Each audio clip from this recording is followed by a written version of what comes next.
Otetaan tuijotuskilpailu, lähtee NYT nyt. Hävisit pelin. Et sekannut enää mua silmiin. Okei, olipa random aloitus joka tapauksessa. Tervetuloa uuden uutisvideon pariin. Tänään me puhutaan muun muassa siitä, miten mies taisteli hämähäkkiä vastaan. Puhutaan myöskin vähän ikävämmästä taista, nimittäin 3 suomalaista nyt kadoksissa Norjassa. Se on totta kai ikävä juttu. Mutta joka tapauksessa, jos oot vielä uusi täällä kanavalla, tilaa ihmeessä kanava tosta alta. Ja vaikka et olisikaan uusi, pistä ihmeessä peukut pystyyn. Eilen tuli tilaatavoite täyteen, kiitos kaikille siitä. Ja saataisiko tänään sitten 82 222 tilaa, se on mahtava juttu. Paljon kakkosia totta kai. Katsotaan, jos saataisiin se täyteen. Joka tapauksessa mennään nyt niiden uutisten pariin. Ja lähdetään tänään liikkeelle heti negatiivisemmasta uutisesta, nimittäin Norjassa on kadoksissa 3 suomalaismiestä sekä 1 ruotsalainen nainen, jotka katosi Norjan tuntureilla keskiviikkona, elikkä teille edellispäivänä, mulle eilen, kun mä koen tätä torstaina, että kuvattaessa kello on torstaina 16.01, eli näin, mitä mä nyt kerron, on niinku tämän ajan mukaan, mutta jos tän tulee päivitystä, mä kerron sitten vaikka ensi videossa siitä sitten lisää. Mutta siis nää katos keskiviikkona siis täällä tuntureilla, ja tällä hetkellä tilanne on erittäin huono senkin takia, että Norjassa on erittäin huonot niinku sääolosuhteet, jotenka tällä hetkellä näitä edes voida niinku etsiä ollenkaan. Tällä alueella, missä nämä 4 henkilöä katos, niin siellä on ollut myöskin paljon tässä niinku pienempiä lumivyöryjä, ja näiden kadonneiden tyyppien todennäköisyys selvitä tästä on aika pieni tällä hetkellä. Niin valitettavaa kuin se onkin, niin pitää niinku myöntää faktat faktoina, että tällä hetkellä Norjassa on lumivyöry vaaratasolla 4, eli suomeksi meinaa sitä, että niinku etsintäpartioita ei voi lähettää yksinkertaisesti, että se vaara on niinku liian suuri, ja myöskin helikoptereita ei voi niinku lähettää ilmaan myöskään sään takia, eli toisin sanoen niin nämä on nyt vähän niin kuin omillaan tällä hetkellä. Ja tähän tilanteeseen antoi myöskin oman kommenttinsa Tromssan poliisijohtaja, joka totesi nimenomaan tämän saman jutun, että niin kuin tämän nelikon chanssi selviytyä pienenee koko ajan niin kuin minuutilta, mikä on niin kuin fakta, se pitää vaan myöntää, mutta myöskin huomautti, että edelleen niin kuin mahdollisuus on, että niin kuin nämä selviytyy tästä, ja pidetään ehdottomasti peukkoja, että tämä koko nelikko selviää hengissä. Eli nämä nähtiin viimeksi keskiviikkona 2 aikaan paikallista aikaa, ja sitten kello 4 tuli niin kuin virallinen tiedotus niin kuin tästä, että nämä on kadonnut, ja tätä kuvattaessa on vielä löytynyt mitään merkkejä näistä, mutta mä toivon todellakin, että nämä tästä selviytyy.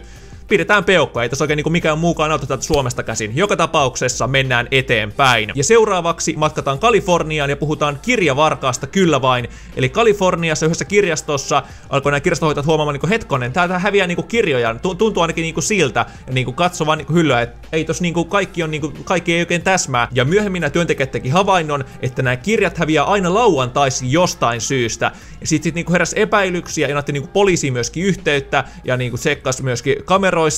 Ja sieltä sitten paljastui, että eräs mies tuli kirjastoon aina reppuselässään ja joka kerta varasti 2 kirjaa.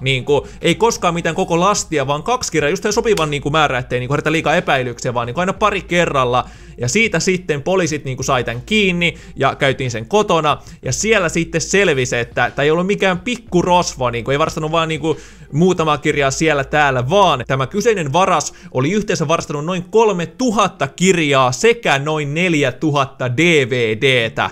Miettikää, että pari aina kerralla, mutta sitten yhteismäärin aivan järkyttävä saallis, että arvioitiin, että oli varastanut yli 100 000 dollarin edestä näitä kirjoja ja DVDitä, miettikää. Että semmonen pikkuvarkaus siellä täällä, mutta yhteissummana aivan valtava, ja miettikää miten se jäi vasta nyt kiinni, 3000 kirjaa 4000 DVDtä myöhemmin, sit vasta tajuttiin, että hetkonen, näitähän häviätä näitä kirjoja, että ei siinä kyllä ole työntekijät ole kovinkaan hereillä heti alusta asti, mutta kuitenkin jäi nyt lopulta kiinni, ja aika ison saaliin sai loppujen lopuksi kerättyä, kunnes sit lopulta jäi kiinni, että muistakaa, rikos ei kannata. Okei, ehkä jossain se on kannattanutkin, mutta älkää tehkö rikoksia.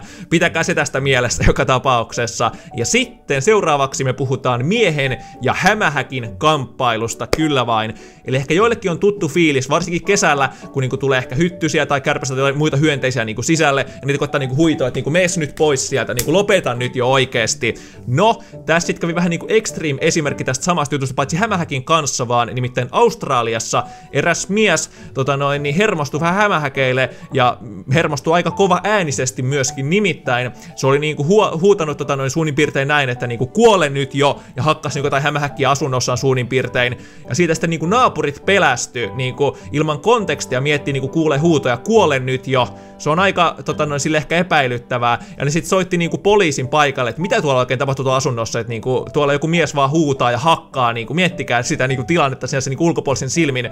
Toki jos mä kuulsin samaa juttua, mä miettisin vaan niinku sitä, että joku varmaan niinku Fortissa on surkea, koittaa niinku ampua ja ei osu kenenkään, huutaa kuole nyt jo sen takia, mutta joka tapauksessa tästä soitettiin niinku poliisit paikalle, ja kaiken kukkuraksi paikalle ei tullut mitään yhtä tai kahta poliisia, vaan useampi poliisipartio tämän operaation takia tuli paikalle. Sitten mies otettiin kiinni ja se sitten niinku selvitti tilanteen, että niinku hän vaan niinku jahtasi hämähäkkiä ja pahoitteli aiheuttamaansa häiriötä tästä, että niinku poliisit jouduttiin kutsumaan tavallaan turhaan paikalle. Ja oli tässä ehkä myöskin vähän ylisuojelevaisia niinku naapureita, mutta ehkä parempi kuitenkin tälleenkin, kun sit vaan niinku olla täysin niinku hiljaa, koska ei sitä koskaan tiedä. Mutta tässä tapauksessa kuitenkin selvittiin niinku säikähdyksellä. Tai hämähäkki, mitä sille kävi, sitä en tiedä. Että sitä ei kerrota tässä storissa, että niinku, saatiinko se kiinni lopulta vai ei. Ja nyt sitten tarvitaan paikalle Pekka Pouta 2.0, nimittäin puhutaan säästä. Eli venatkaa, mä haen ton Pekan tuolta paikalle. Pekka, tuukse sieltä? Tullaan, odottakaapa hetki vaan.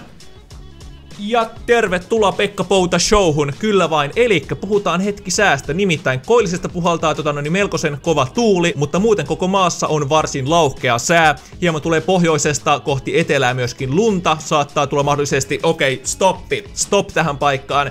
Ei ole mikään säännöstysjuttu, vaan puhutaan kuitenkin Ilmatieteen laitoksen tilastoista liittyen viime vuoteen ihan nopeasti. Eli siis vuosi 2018 ja sää on nyt aiheena, nimittäin tiesittekö te, että 2018 mahtui Suomen 10 lämpimimmän vuoden joukkoon ikinä, tai ei ehkä ikinä, mutta ainakin niin pitkään, kun Suomessa on niinku säätä mitattu ylipäätänsä. Ja Suomessa on kuitenkin tilastoitu säätä noin 150 vuotta, kuitenkin aika pitkä aika, että silleen top 10 on aika hyvä saavutus. Et nyt oli kyllä lämmin vuosi viime vuosi, että niinku, yleensä niinku jengi valittaa, että niinku kesällä on tosi kylmä, Suomen sää, 100 ja yli 15 astetta lämmintä.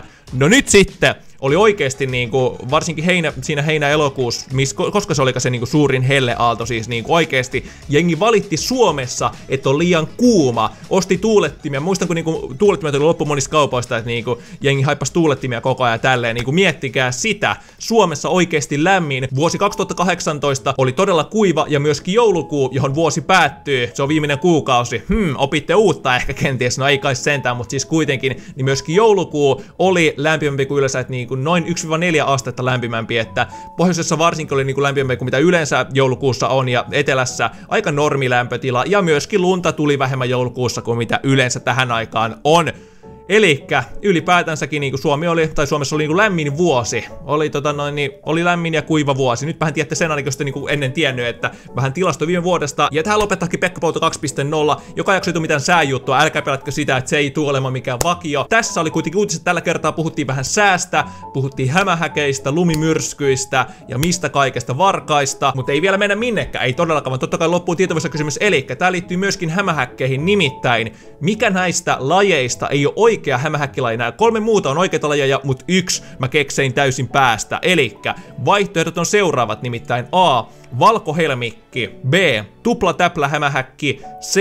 Ristihämähäkki vai D. Kukkahämähäkki. Elikkä valkohelmikki, tuplatäplähämähäkki, ristihämähäkki vai kukkahämähäkki. Mikä noista on keksitty mun päästä? A, B, C vai D? Vastaa oikein, niin voitat kenties hämähäkkejä. Okei, et voita niitä. En tiedä onko palkintoa, mutta kuitenkin 5 sekuntia aika vastata. 1, 2, 3, 4 ja 5. Ja oikea vastaus on vaihtoehto B, eli tuplahämähäkki on täysin mun päästä. Eiku tuplatäplähämähäkki, niin se oli. Mä en itsekään muista, kun se oli niin keksitty nimi, niin se oli täysin keksitty nimi, että valkohelmikki, ristihämähäkki ja kukkahämähäkki on kaikki oikeita lajeja, joita vissi on myöskin kaikkia Suomessa. Kyllä, opitte uutta hämähäkkitietoa ehkä, jos te ennen tiennyt, mutta kuitenkin tää oli tässä. Jos sä dikkasit, pistä tämän videon tykkäys, tilaa kanava tosta alta, jos oot vielä uusi täällä. Road to 82.222k. Ei siinä muuta, jos ensi video on, se on moro!